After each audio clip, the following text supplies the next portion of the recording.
In Portsmouth, federal officials raided the office of Virginia Senator Louise Lucas and her business next door. Sources telling ABC News the probe dates back to the Biden administration and involves allegations of corruption and bribery. Tonight, Senator Lucas is responding, suggesting the raid was politically motivated and in retaliation for Virginia's redistricting referendum.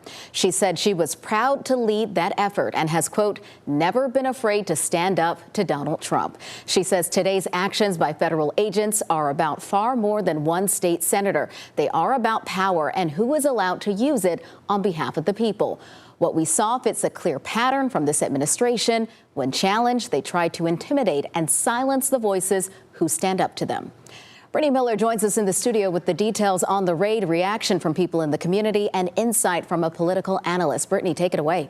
Yeah, Dana, Senator Lucas saying tonight she is not backing down. Political analyst Dr. Leslie Coggle says while Republicans are more likely to believe a politician in Lucas's position has done something wrong, Democrats will be more likely to believe it's political retaliation.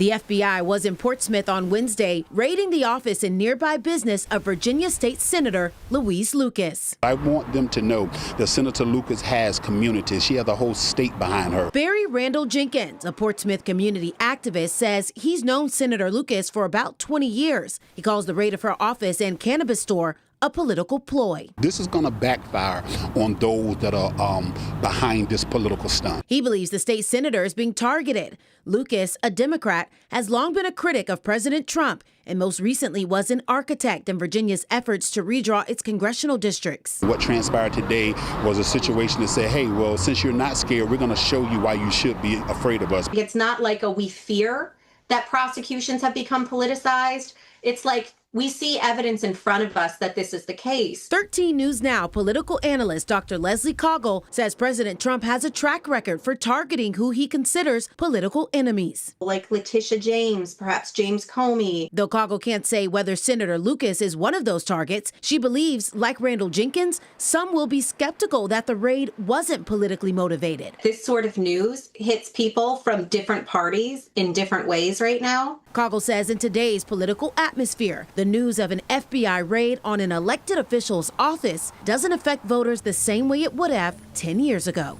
I think the reality is after 2016, one of the things that politicians of both parties took from President Trump was that he had a pretty good read of how American voters would respond to scandals, particularly when the scandals seem to be constantly happening, which is that a good number of them would just move past it because they assume all politicians are corrupt. And Lucas said Virginians sent a powerful message when they voted in favor of redistricting, quote, making it clear power belongs with the people, not politicians. Brittany Miller, 13 News Now.